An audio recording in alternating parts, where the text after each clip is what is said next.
Good, yes. Private plow company. Okay, I think we want to get started. Hopefully we'll get started right on time and then send you all home as soon as possible. All right. So welcome everyone that are here tonight and also on watching later on in YouTube. First order of business, just a reminder, put your cell phones on silent or airplane mode so they don't disrupt the meeting. And second, would you please join me in Pledge of Allegiance? I pledge allegiance to the flag of the United States of America and to the republic for which it stands, one nation, under God, indivisible, with liberty and justice for all. So I'll start out with the introductions. I'm Lisa Whalen, I'm the mayor, and to my left are council members Kathleen Refkin, Ann McGregor, Peter Vickery, Claudia Lacey, and then on the end we have our city engineer with WSB, Allison Fauski, and then we also have our director of public works, Gary Peters, and then we have our brand new city clerk, Ann Meyerhoff, right? I got that right? All right. And then we have Allie Paulfus, who is our Director of Administration. And then to my right are Jasper Krugel, who is our City Administrator, Brian Grimm, our Finance Director, Sarah Sonsali, our City Attorney. And then we have sitting in for our chief this evening, we have Lieutenant Craig Squires. So with that, are there any other changes or additions to the agenda? Hearing none, then is there a motion to approve the agenda as presented? So moved. Thank you, Ms. Refkin. Is there a second? Second. Thank you, Ms. Lacey. All those in favor signify with aye. Aye. Aye. All those opposed, motion passes. First order, we have nobody here to speak under. We have a special presentation first. So, Yes. Brian, third quarter financial update. Yes, thank you, Madam Mayor and Council, and I'll keep this brief. I think it's positive news for third quarter or 9 months into the year here. I'll just probably hit the highlights of the memo, and then if council has any questions, I'll open it up for them to ask, or any and all questions, I'll try to answer them.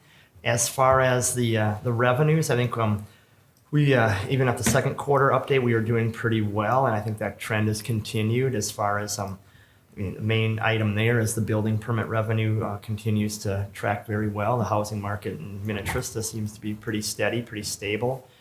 We did have those commercial and apartment permits earlier in the year, but our residential permits also seem to be tracking pretty well. So you can see there at this point of the year, we're at about 68% collection of our budget. But knowing we get our second half property taxes in December, we should go over our revenues for the year, which should help us, and we'll probably have maybe a brief discussion in November as far as obviously what that potentially could mean for our December and the final levy adoption, so we'll keep tracking that.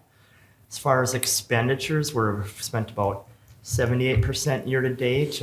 Last year was about 76%, so pretty similar. I think the main change there, and we've referenced this a couple of times, is we just had such a snowy winter, so there's probably a little more time spent in the snow ice versus maybe a couple of the other areas that Public Works works in. So, but otherwise things are tracking pretty good. There's obviously some things we've paid the full amounts for the year, like even the fire contracts now and such. So we should hopefully come at or hope maybe even slightly below our budget expenditures, but we shall see here as how the final months play out. So does anyone have any questions on any of the packet, the items? It's on pages 3 through 14 in the packet, I guess, the financial update. Any questions or comments? Good news. So, I think so. yeah, thank you very much. Right, thank you. So now we'll move on to persons to be heard, but there is nobody signed up. So next is our consent agenda items. Are there any you wish to remove?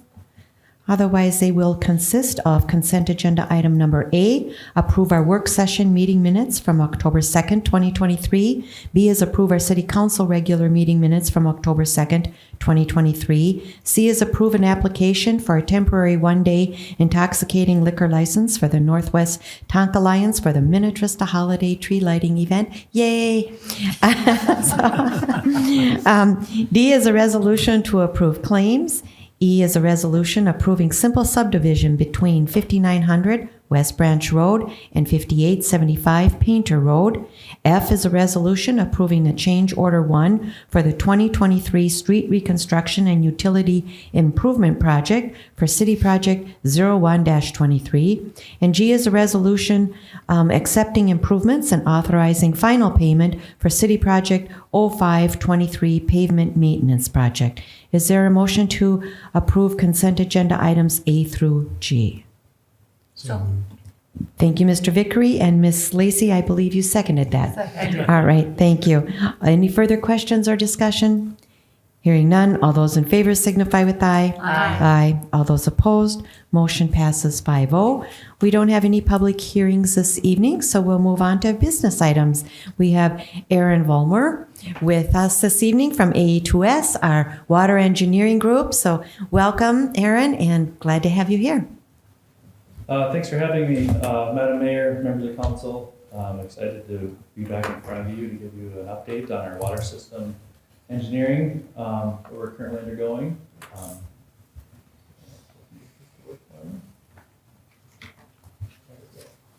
So tonight what I'd like to cover is just a brief update on 3 different task orders that we have currently underway.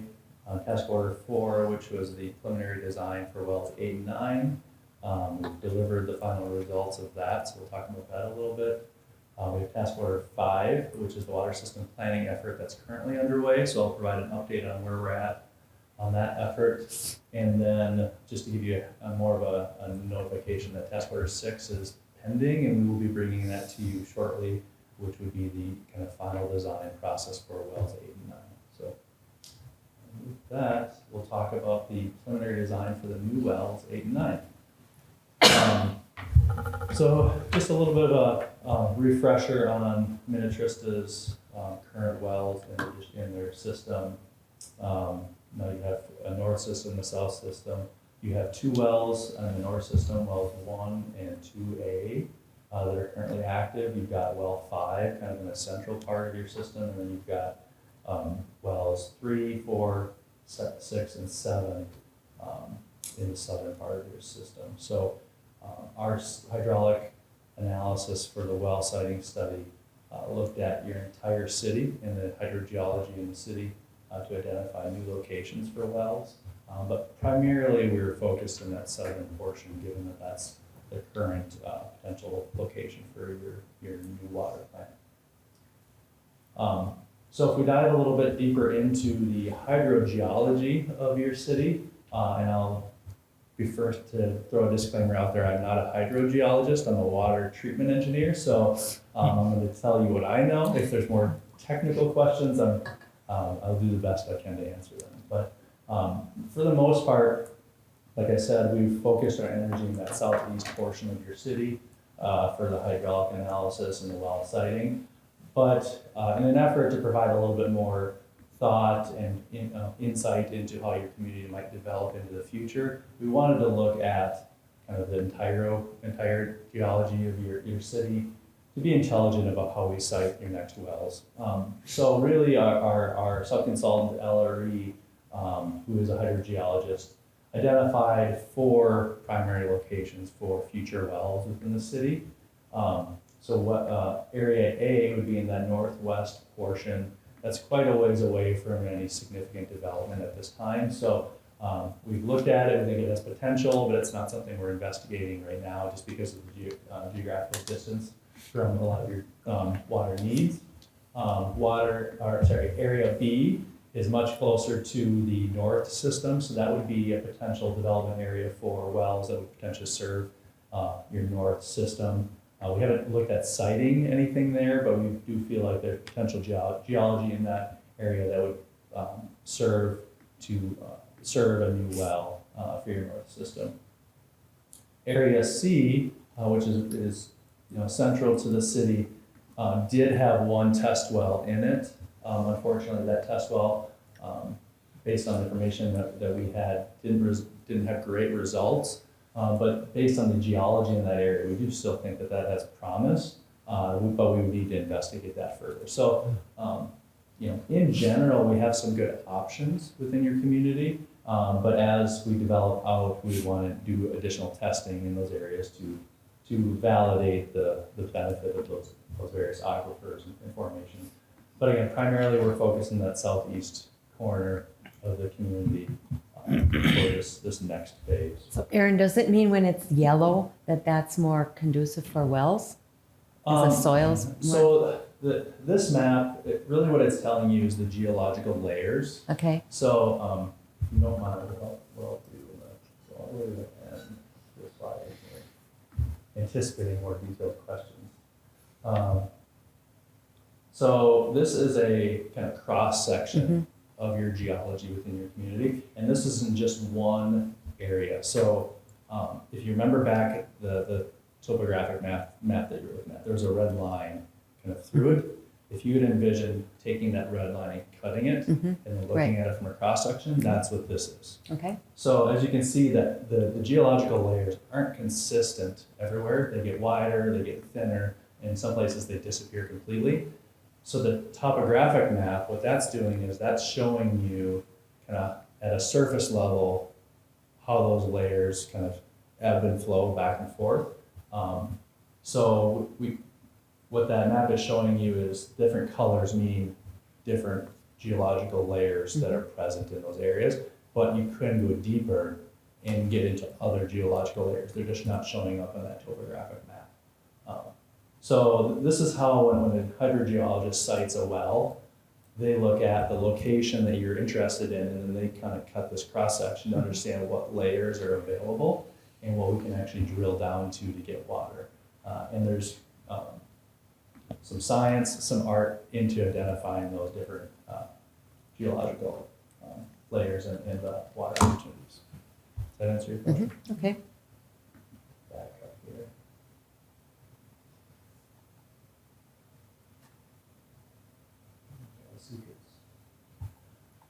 So as our consultant did the hydrogeologic study, they focused on that southeast portion. They drilled a test well 10, on our potential site. That's the red dot.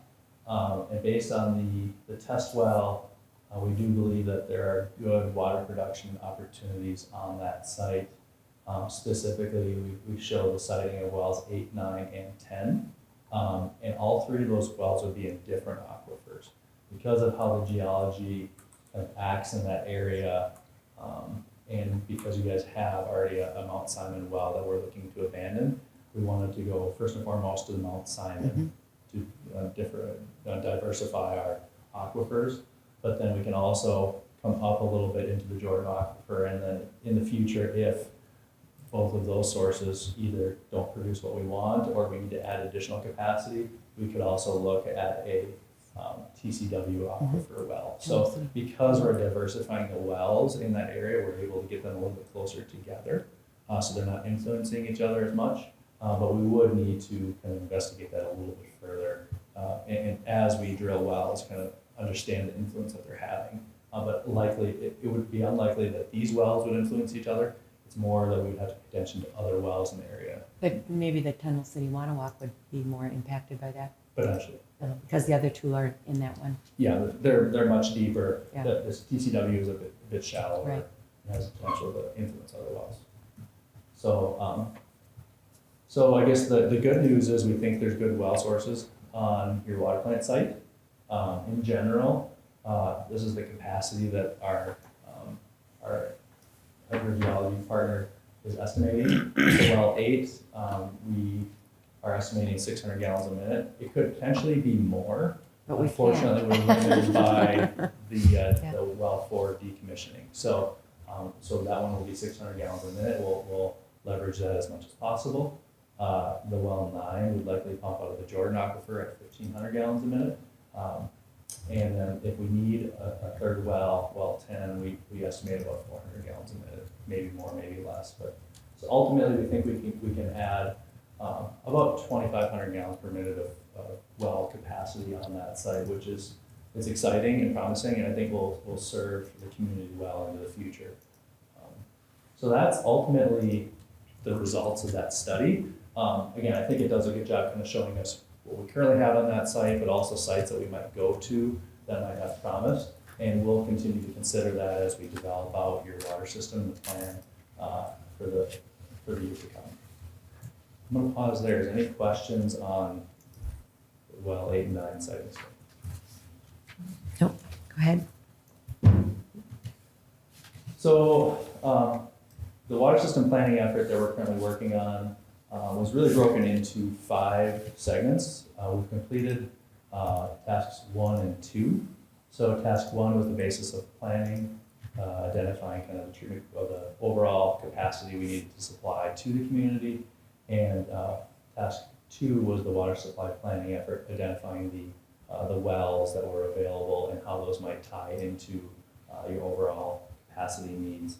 And as we move forward, we'll be providing you with the distribution system plan as well as a water treatment system plan for the growth of your community. So I'm going to dive into the details of each of these tasks, and as you have questions, just interrupt me and I can answer those. So the basis of planning effort, ultimately the primary tasks or goals within this effort were to conduct a goal-setting workshop with city staff.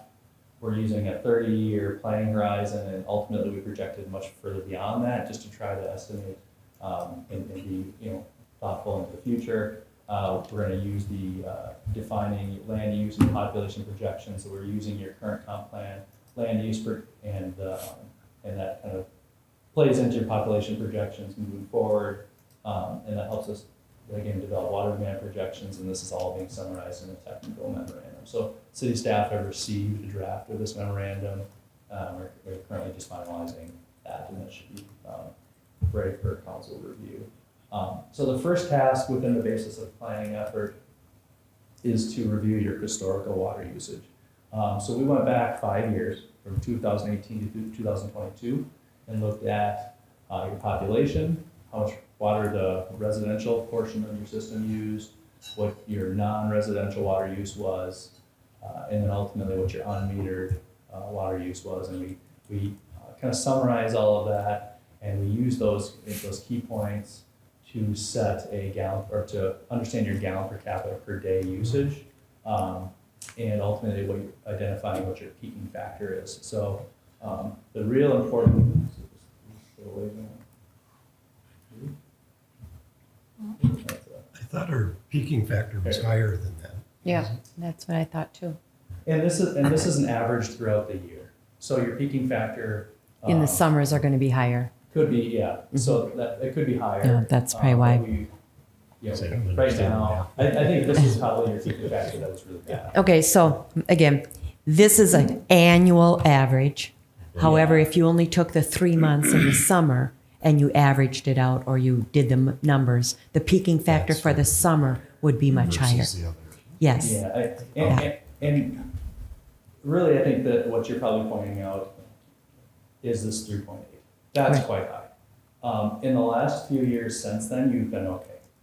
2.6 Average overall. on your annual, and I misspoke, that whether you average it annually or during the summer, peaking factor is really, you look at it at an annual basis, because it's the difference between your average day and your max day throughout the year. Right. So it's not so much the months we're looking at, it's the year you looked at, and I think your bad year was 2018.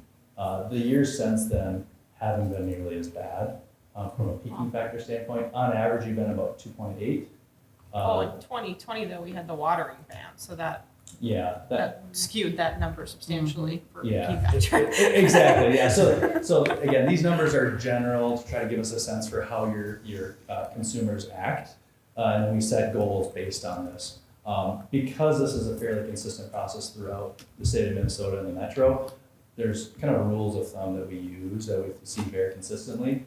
Peaking factor 2.8, the state of Minnesota typically likes to see 2.6 or less. So we would work to get that down to a 2.6, and that's kind of how we would set our goals. Gallon per capita per day is another important one. You're at 105, which really isn't too bad. 115 isn't an unusual number for us to see.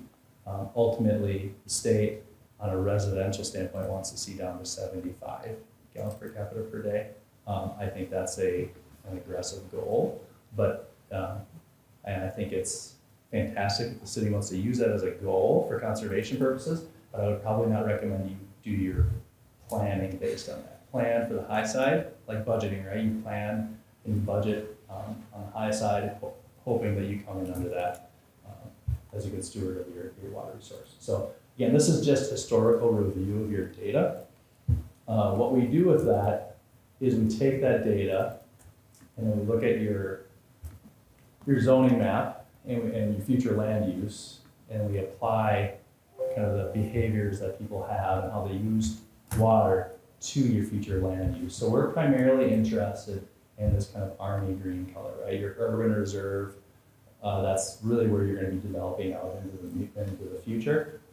So we're really interested in how the south system is going to develop in this area, and how the north system is going to develop kind of in this army green up here. So we use the land mass that's shown in that drawing, and then we apply a household per acre to each of those. So these are just estimates based on the documentation that was part of the study.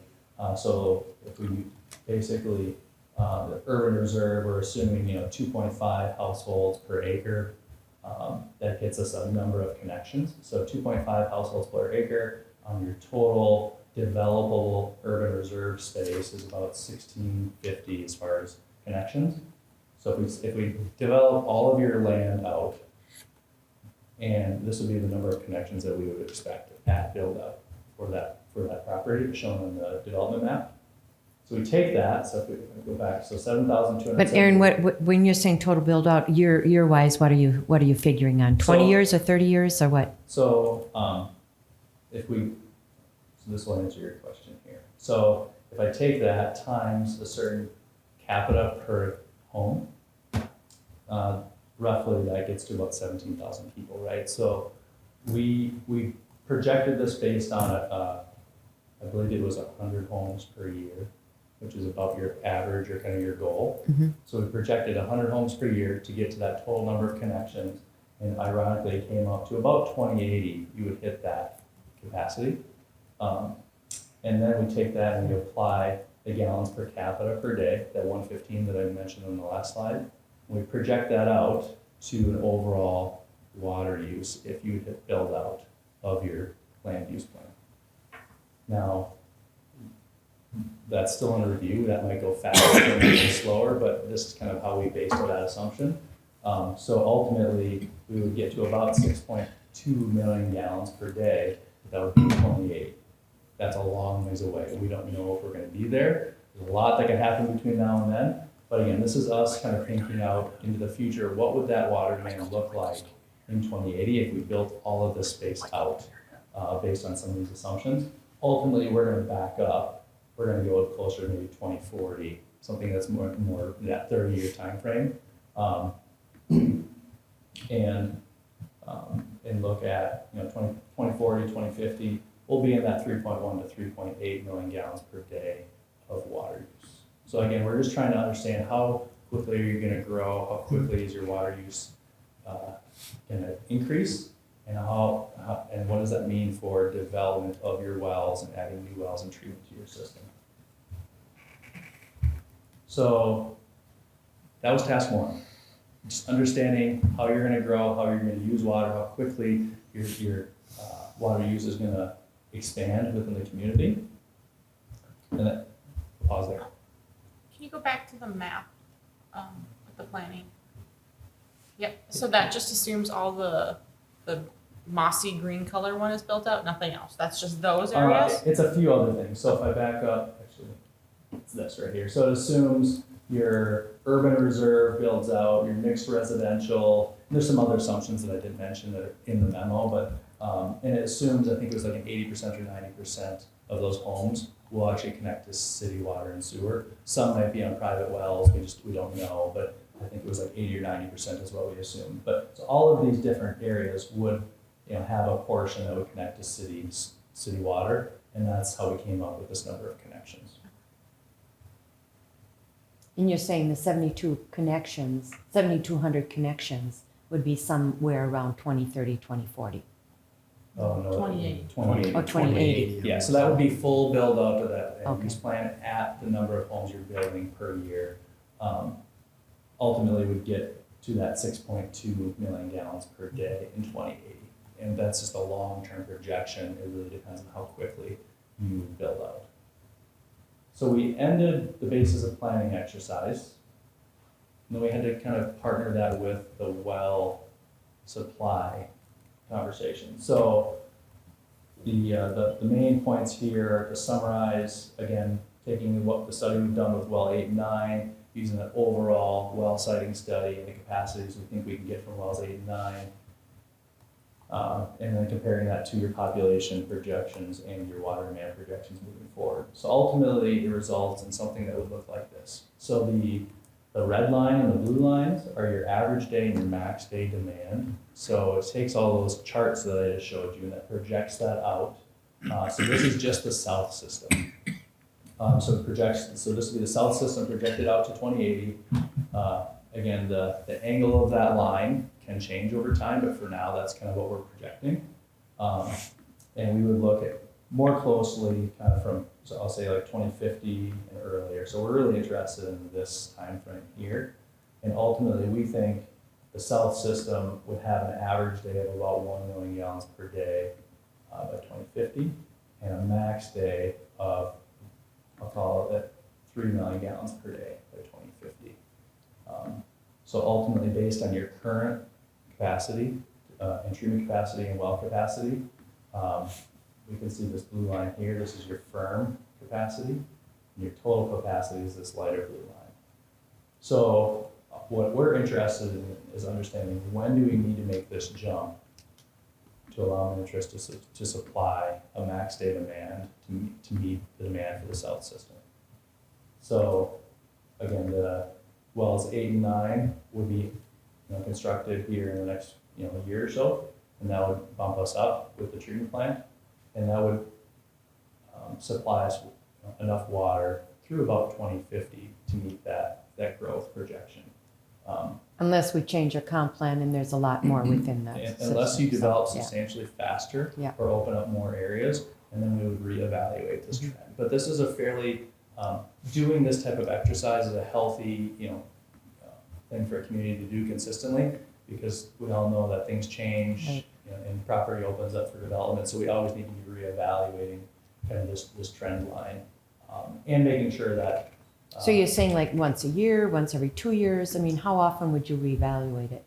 It really depends on development within the community. If housing development, if a big section of property opens up for development, it would be a prudent exercise to go back and reevaluate this before that property is approved for development. A lot of communities, that's just part of their process, is they look at how many homes are we gonna add, what does that look like on a gallon per, a total When you gallons. say add, you're saying adding outside of the current, Yeah. yeah, And okay. even if it is, in your urban reserve property that you plan to develop, if it develops much faster than you expect, if it's more than 100 homes per year, maybe it's 200, 300, 400 homes per year, this trend line would go up substantially faster. Yeah, and right. you get to this 2050 water use Mhm. checkpoint much faster. So again, it's just an appropriate thing for communities to regularly evaluate. But as long as you know 100 homes per year and you think you're on that trend line, then you wouldn't have to evaluate it very often. But if you start to see an increase, then you would want to. Okay. So this is the south system, and this would be the north system. I apologize, I labeled it wrong. But so this is the north system. Again, it's growing a little bit slower, and the capacity is quite a bit less. But your average day demand by 2050 is maybe 500,000 gallons per day. Max day would be about 1 million gallons per day. So we'd be looking at another 500 gallons per minute supply to the north system, maybe 2029, something like that. So ultimately, So- these are early projections. So based on that, the north system's gonna need another tower and treatment plant in 2030?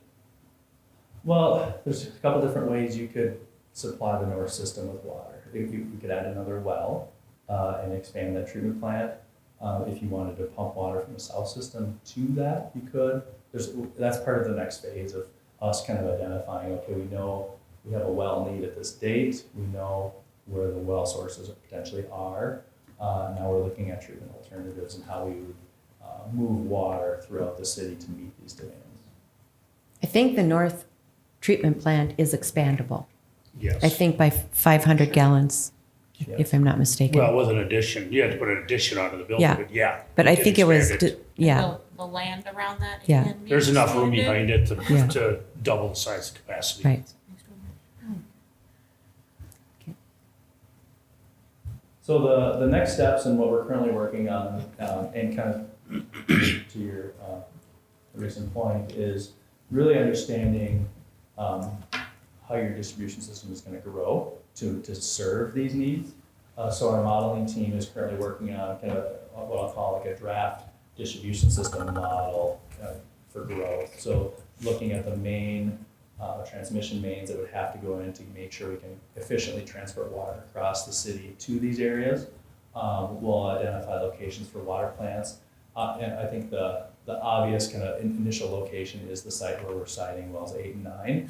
But it's important for us to, before we build a water plant there, understand how expandable is that facility. And if it is expandable, can we efficiently pump water from that facility to the areas that need that water? We don't want to put a facility in and then not be able to, not have pipes big enough to get it to where it needs to go. So we're looking at that site, but also additional sites if necessary, and just trying to be intelligent about how we plan out the distribution system, as well as sizing for trunk lines to get that water to the users.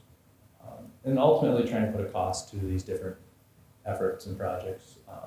So we can pair up the graphs that you've just seen with the growth projections and the supply requirements with costs, so you know when these costs might actually come for the city. So I'll be summarizing the technical memorandum. We're currently working on that. And then diving a little bit deeper into the actual treatment technologies.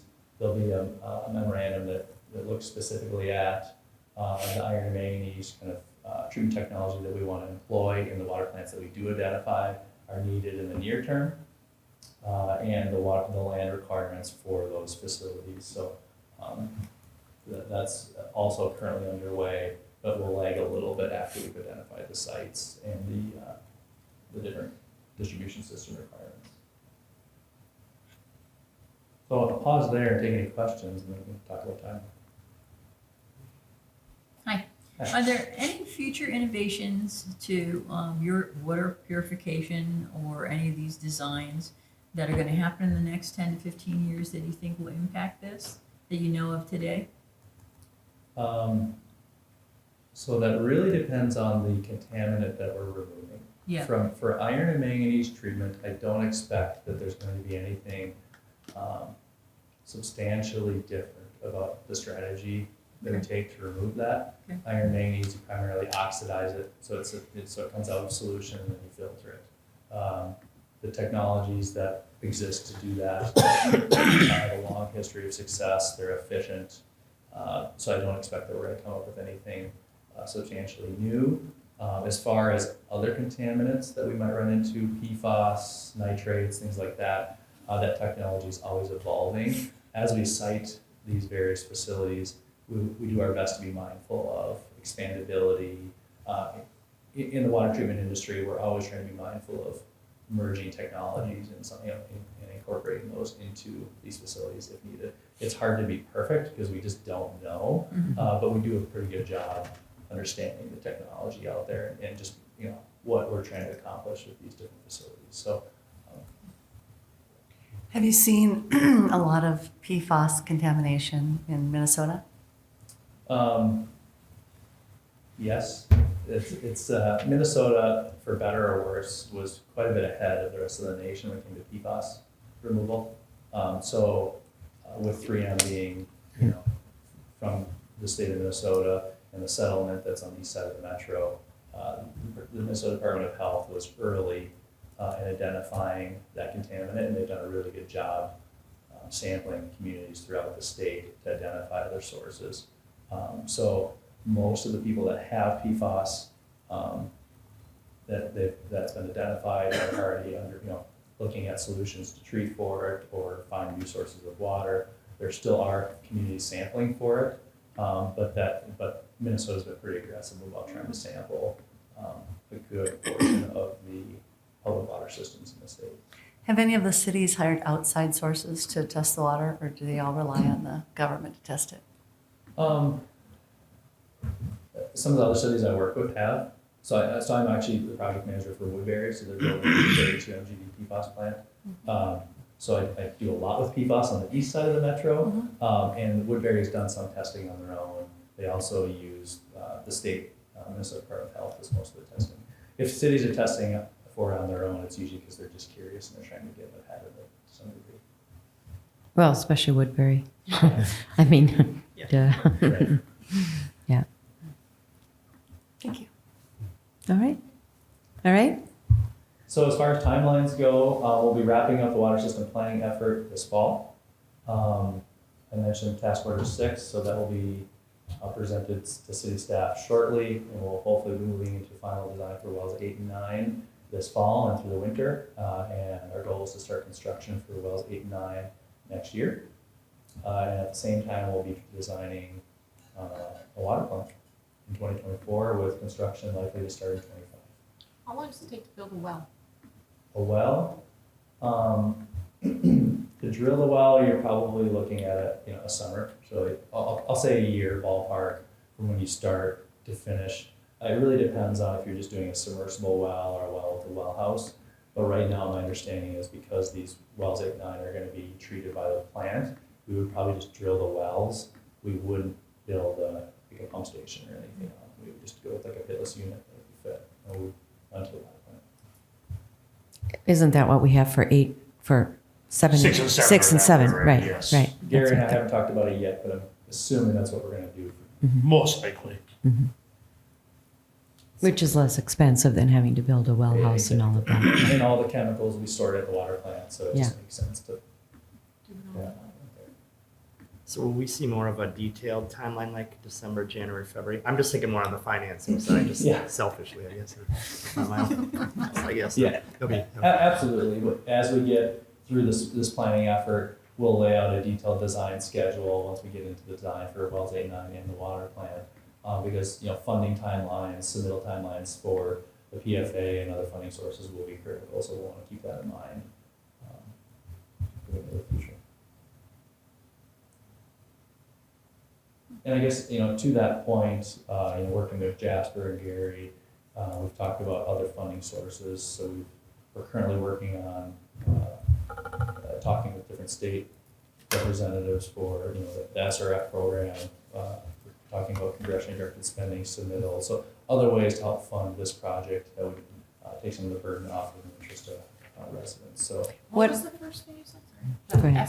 SRF? SRF, so it's the state revolving fund loan. So the federal government has a SRF program that it's low interest loans for communities to do water system development.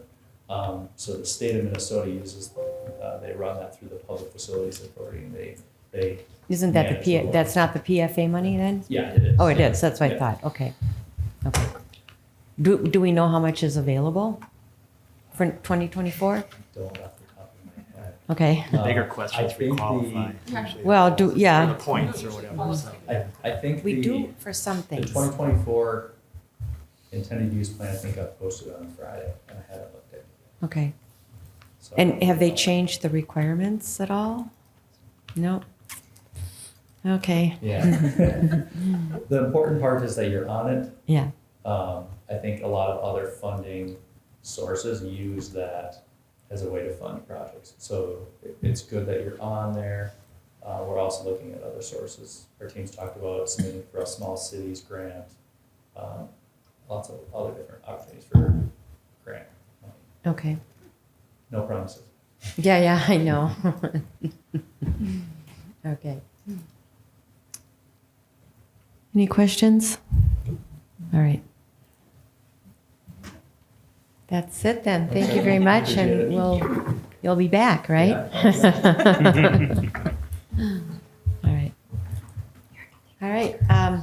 With that, I believe that concludes all of our business items, and we'll move on to staff reports. Just a motion to accept. Oh, I thought we did this, didn't we? Didn't we do this? You have accepted this Yeah. report, so it's just, this is just an update, so there's no. We did the report last time, that's right. Correct. Okay, thank you.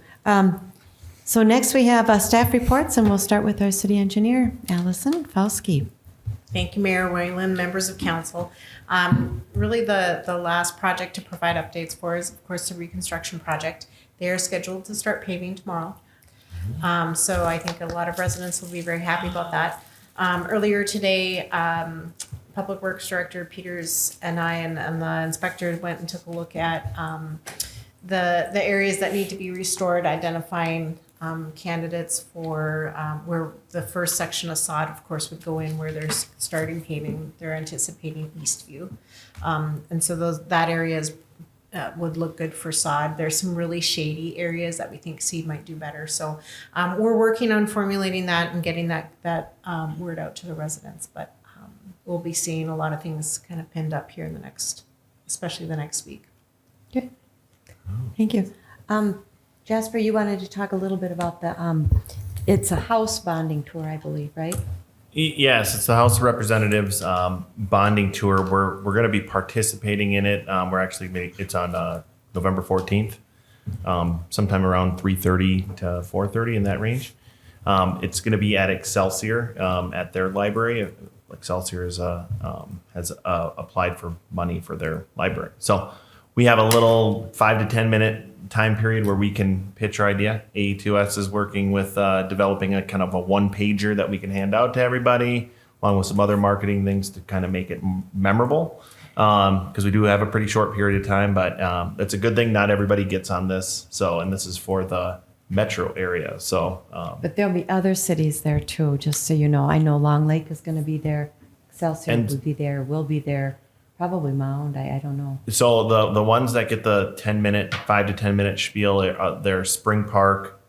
Who'd you say before? I think Long Lake. Long Lake and us. And us, So those okay. are the three that get the All right. extra time there. So it's a good opportunity. It's Yeah. better than not doing it. Yeah, so exactly. we'll be prepared and we'll give it our best shot. And if any of the council would like to be there, please put it on your calendar. It's always helpful to have more council present. So, And we'll send an email out about information, yeah. kind of confirming it too. All right. Any other staff reports? Would you let me know about a quorum? If a quorum does attend that tour? Right. We'll probably post it either way. I think. Okay. Yeah, we're gonna be good. All right. Gary, can you give an update on Jean Lanier Park?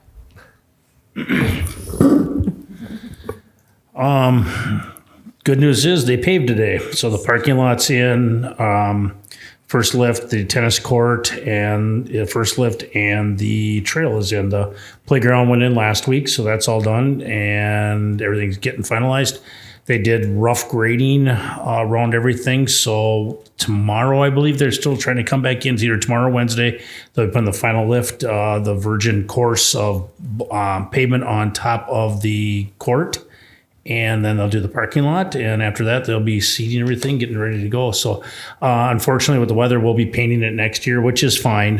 Give it a chance, but yeah, it's moving along real well finally. So, after too long a battle with the watershed, we're finally getting to see the end of it. So then, we did postpone tree planting till next spring because we were planning to put we were gonna put some lilacs in to kind of help shelter the playground area there again where we had a bunch of just overgrowth, but we are planning on putting about a dozen trees in that area through there and an irrigation system.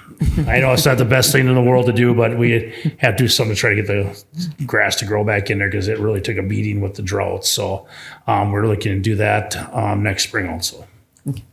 And then next spring, we'll do the ribbon cutting. Yes. Yep. And we have a bench, a memorial bench for Kevin Walsh that'll be going in out there too. So we'll get everything arranged and planned, and it's coming along really nice finally. Yeah. So It looks good. Thank you. Any other staff reports? I have one. So there, you'll see some stuff on the social media and our website about Mayor for a Day essay contest. So I've reached out to both of our school districts, Waconia, well, not both of them, but two of them, Waconia and West Tonka. They've gotten the memo, and we'll post it on our site. And if you're, I think it's 4th, 5th, or 6th grader, you can submit something. And if you're chosen, I think you win $100, and then we will invite you in and give you recognition here. So League of Minnesota City puts that on. Yeah. Thanks for doing that. Thanks. Okay, council reports. We'll start with Miss Lacy. No, Nothing? to report. All right. Mr. Vickery? Meetings later this week. Okay. Gillespie Center, they're having bingo night, and it should be really neat. It's going to be more of a community event rather than just a senior event. And they are posting it at the high school and whatever to get as many people out as possible. They're going to have 21 different baskets to win. That'll be really creative and really nice. So it's October 29th. All right. Great. Thank you. I will be attending the Mound Fire meeting on November 2nd. Okay. Great. Let's see. I attended the Northwest League meeting this past week, and the speakers were the representatives and the senator, actually not from our district. They were invited, but they weren't able to make it. So we had Senator Limmer and Representatives Danny Nadeau and Christine Robinson. Anyhow, they were there and kind of gave us an update, a lot of stuff that we already knew, but still nice to get that connection. We just also, myself and some of our staff here, met with our LMCD rep regarding a dock issue. I think we kind of got that straightened out, we think. And then we had a public safety meeting with our chief, who was back from London. And then I also attended the weekend open house last week, and nice to have this organization as part of the greater community. And I also suggested that they contact you maybe come the beginning of the year, January, February sometime, and just do a short presentation on what they do for our communities, because they are a really good organization to have. The bonding tour, of course, and then also just a reminder, we will have our first ever holiday event with tree lighting and lots of other fun activities on November 30th. And I do want to thank AE2S for your sponsorship, and WSB for your sponsorship, and also Kennedy and Graven. And I believe we have a number of other sponsors as well. We will be recognizing all of them, not only at the event, but on our website as well. So come on out with your family and friends and neighbors. We want to make it a big success. We have Santa coming and holiday trucks and bonfires, lots of fun things. So, and of course, the wine and beer tent. So, for those mature people. So, with that, we will not be having a planning commission meeting this month. So we don't need any representatives for that. And with that, we can be adjourned if there's a motion. So moved. Thank you, Ms. Refkin. Is there a second? Second. Thank you, Ms. McGregor. All those in favor signify with aye. Aye. All those opposed, motion passes 5-0. And we'll see you on November 6th. 13th, that's right. Yes. Yes. Is it your birthday? Yes. Really? Yep. That's cool. Continues to follow.